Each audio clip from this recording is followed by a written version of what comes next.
Welcome back to another Pen Talk. Thanks for tuning in. Thanks for following along. Hopefully you find my videos interesting, amusing, educational. That's why I do them. And I enjoy doing them and enjoy sharing them. So my motivation comes from many places, and I do get regular emails from Proto Pens, which used to be Uber Pens, and Waski Squirrel likes them. I think I may have bought a pen from them, but I'm not certain. I'm certainly signed up with them. So I said, this looks interesting when I saw this posted, and I said, I have similar Montblancs. So I figured I would bring them out and show them to you. So I think I've mentioned in a few videos that in the late 70s I spent an extended business trip to Japan. It was 6 weeks. And I took vintage pens with me. I traveled in those days with vintage pens. And I also shopped for pens. And going to a department store in Japan is always a unique experience. So I saw these pens and I bought them. There's 2 boxes here because they came in 2 boxes. And at this time in my collecting experience, I enjoyed getting the complete set. If they came in a pencil and a ballpoint and a fountain pen, I got it. Just a basic plastic box, hinged. The cover snaps off, and we see the 3 versions of the pen. This is the ballpoint, which has a unique system to extend the refill. And there's the pencil, the classic Rappel pencil. And we have a fountain pen. We're going to look at all 3 of these. We're going to look at how these relate to other pens being made by other manufacturers at the same time, because I think it's a good study to show how even back in this period of time there was a lot of similarity in pen models from different pen makers. So this is a clean design. We have the snowflake, the Montblanc symbol at both top of cap and the bottom of the barrel. In the bottom of the barrel, it's in a 3D relief. We have a simple clip, very functional, very stiff.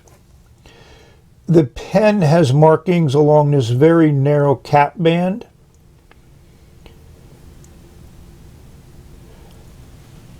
So it is a model 320. It is made in Germany. I'm surprised it doesn't say West Germany like the Pelicans did that were made in the older days. Pull off cap, and we'll see what I call a classic nib for this time frame. Ink window, it's a piston filler. It has that streamline section so you can hold it everywhere. It's a decent size, it works for me. The pen is extremely light. That's one of the things that all of these pens of this design seem to share in common. And the way it's designed, as you would expect, it posts very deeply, very securely. It's definitely a pen I would write with posted, because it actually makes the balance feel better in the hand and adds a little bit of weight, which puts it closer to the weight that I enjoy in a pen. That nib, as I mentioned, is a classic for this period of time. Wing design, however you want to call it. Very simplistic nib. Nothing ornate about it, just something that shows it is a 14K nib. And this pen came in a steel nib. It came in many, many variations. There was a 2-digit model before this one. So, it was in place for a while, and this was, the 149 and 146 were being sold, and they weren't a pen that appealed to me, and this appealed to me at the time, back in the 70s. And writing with a 149 just didn't turn me on. I know that puts me in a slim minority within the pen community, but it is what it is. As I mentioned, the pencil is at standard, you know, you just push down and the lead comes out. Works very nicely. Feels good in the hand. I mean, that precious resin, you know, it's injection molded plastic, but it does feel good and it's finished nicely. And obviously you need the Montblanc emblem to distinguish what the pen is. And this also has a very small engraving identifying the pen, identifying the pencil.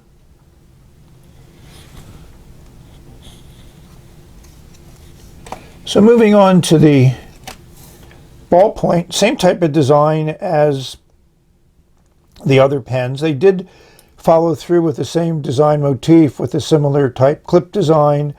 Your snowflake on the top. Obviously on the bottom you just have that place for your refill to come out. But what they designed in the mechanism is you push this down and the ballpoint comes out, and yes, after 50 years it still writes fine. But if you'll notice the way that is designed, if you slide this in underneath your shirt, it puts the point of the ballpoint back in, so you can't slip it into your pocket with that extended and potentially getting stains in your pocket. So kudos on a very nice design that I haven't seen in any other ballpoint pen, but then not something I explore very often. So we're going to compare these to other pens of the time and then ink it up and see how that nib works. So here are three other pens. Pick out the Montblanc in this group. So this is a Pilot. This is a Lamy. This is a Pelican. And here's the Montblanc 320, which I actually have two of them. And this is the one that we will ink up because I'm going to leave the set of three mint in box and keep those for posterity. And this also has a more medium style nib versus the very fine nib on the other one. So I obviously prefer a medium sized nib. But as you'll see, these share a tremendous amount of design elements, from the simplistic design, from the small cap band, from also a simplistic designed clip. The Pilot has this little insert of enamel there in the middle of the clip. The other thing that they seem to be good at is they all have some type of identification at the top of the cap on the finial. You know, you got a Pelican, you got an L for Lamy, and you got an interesting logo that Pilot used back in these days. If you look at the bottom of them, you won't see any consistency there, but you definitely can identify the Montblanc in this group. So let's take the caps off and look about nib similarities. So uncap, the similarities continue with these pens. They all post very well, very deeply. The Pelican actually posts on the long piston knob, so if you turn the cap, you turn the piston a la TWSBI 580. And this also has the steel nib, so this is the least expensive of the group and probably the student version. The Lamy has that great nib. As we zoom in, we'll see that one. And obviously the Pilot has a beautiful 18-karat inlay nib that they were known for during this time frame. Let's zoom in on the sections. So all of these sections have very similar attributes dimension-wise, you know, and they all facilitate that slip-on cap in various ways. This is the only cartridge converter in the group. These are all piston fills. But that is, I have to admit, a beautiful nib there in the Pilot. This one has a wonderful left oblique, which is very soft, and this pen was in daily use for a while with me. This is the Pelican. You can see that little logo there on the nib, and it's an interesting design nib. A little bit more tipping material on it, and here is the Montblanc. And all of the pens except the Lamy have identification on the cap bands, which is nice. I think we need to just do justice to that Pilot nib. It is nicely engraved. It's inlaid very well. Nice feed there, and it is a little bit off center. So, now it's still going to be a little bit off. Not something I'm going to do right now over the camera. There's that little hole for filling when you use the converter. These nibs, I have a few pens with these nibs in it from Pilot, and they're just too fine for me. I mean, even though it says F for fine, it's like an ultra fine, you know, almost like a needle type nib. I'll give a link to the original review I did on this Lamy, but that is just an excellent nib. And as it is a left oblique, as you can see, the angle is pointing down this way. So if you're looking at it from the top, the angle is down towards your left foot. As some people have described to me how you know it's a left oblique. And this writes well for a Pelican steel nib, and it's nice tipping material on there also. Again, that hole there for filling. And we can't not give due to this nib on the Montblanc. And from the, you can see there's a decent amount of tipping material on that, so this is definitely in the medium size, and this is the one we'll ink up to put ink on paper. So those are the pens. And again, I think it's interesting to point out these amazing design similarities, and I don't know which one of these were first, but obviously the rest followed. Now we're ready to write with the Montblanc 320. And you have every right to ask why now all of a sudden, after all these years, I do a review on a Montblanc. Well, as I mentioned at the beginning of the video, because the Proto Pens selling of a set reminded me that I had a set, which I don't think about that much. Secondly, I don't do Montblanc pens because I don't have many, and I haven't bought many because they're not necessarily a pen that I aspire to own or to use, and I have written with a number of them. I understand why people might like them, but not every pen is for every person. So that's one of the things that I think we all need to keep in mind. And also because Montblanc does have a special place in the pen business. And I have another set to review, which I bought in my trip to Japan, which is a Noblesse set. Again, there's 3 pens there. The other thing is this a pen that if you're adventurous and you feel lucky, you could go on eBay and pick up one of these for $100 or less. Again, you have to watch ads. eBay is a art form to use it successfully, and I've discussed a few times how I buy vintage on eBay, and the Lamy 27 that I showed earlier with that great oblique nib, I bought that mint in box for less than $50 because I was watching, paid attention, and found an auction that no one else bid on. So I was able to get a great pen for an incredible price. When I look at eBay, there's a number of examples up there. This also comes in an oblique medium, oblique broad, a broad nib, you know, those types of nibs that I find very fun to write with and enjoy writing with. But enough talk. Let's see how this one writes.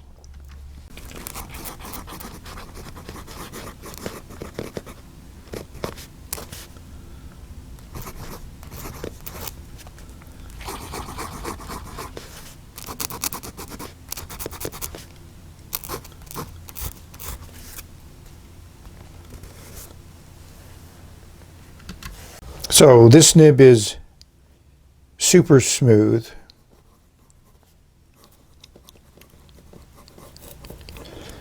So hopefully you heard it when it was writing here. And even though it's not marked, I would call it a medium.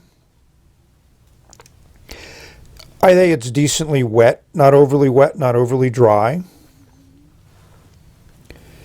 This is Pilot Blue Black, my now go-to ink for pens,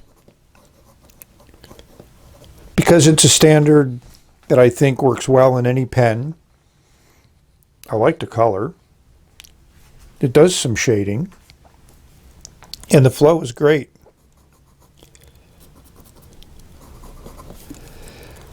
So I think we need to rate this pen. I'm going to give it a 9.5. With 1 check for writing, 2 checks for build, and a check for design. I wrote a full page with this pen, and it was just very, very consistent throughout the entire writing session. Also comfortable. I didn't talk about the size, but we'll give you the size of that section. And to me, it's nice because I can hold it anywhere. And with that small nib, there's where I hold it. As you can see, my fingers have some separation between them, which is what I enjoy with a pen. We'll give you the lengths because it writes fine posted. I don't post when I write this because it'll hit the camera that's sitting over top of where I'm writing. I've read that some of these pens have people are calling a flex or a nib. This is a soft nib, but that's as much pressure as I'm willing to put on it, and it may go up to a little bit of a thicker medium, from a finer medium to a thicker medium, but it certainly doesn't fit into that category, what I would call flex. But again, it's a soft, bouncy nib, and it's a pleasure to write with, which to me is just as important. So overall, I like this. So why have I not been in favor of like the 149 and Company? Because the times that I've written with it, I think it's a little bit too big. And that was a couple years ago, so maybe my writing preferences have evolved and changed. But I don't think I'll give it another shot. It's just, I'd much rather have 10 $100 pens than $1,000 pen. And just me, that's the way I feel about it. And I feel that way about a lot of things. Pens are just one example of it. Thank you for watching. May you find a pen that you enjoy. There's a lot of them out there to choose from. A lot of places to buy pens of various types. This is 50 years old, so to me it's not vintage because it's modern in its design, construction, manufacturing, and things of that nature. But from an age viewpoint, it's certainly kind of in the antique category. It's hard to imagine because in the 70s I was in college and eventually started working, so I guess I'm an antique too. These are trying times, so I know we're all trying our best, and I just encourage you to understand what you need to do in the environment that you're in, and we need to wait this out, and it will come to pass eventually. I don't know how long, and I don't think anybody else does either. But we know that if we don't do the right things, it may not be short, it may be longer, and more people may be affected. So we need to keep in mind other people in addition to ourselves and be respectful, and hopefully because we do the right things, this will eventually pass and we'll move on with our lives in a more normal manner. So put some ink on paper. Send a letter to somebody you haven't written to for a while. This might be a good pen to do that with. That ink certainly does flow well. And the nib has a nice soft bounce to it, which again, I like.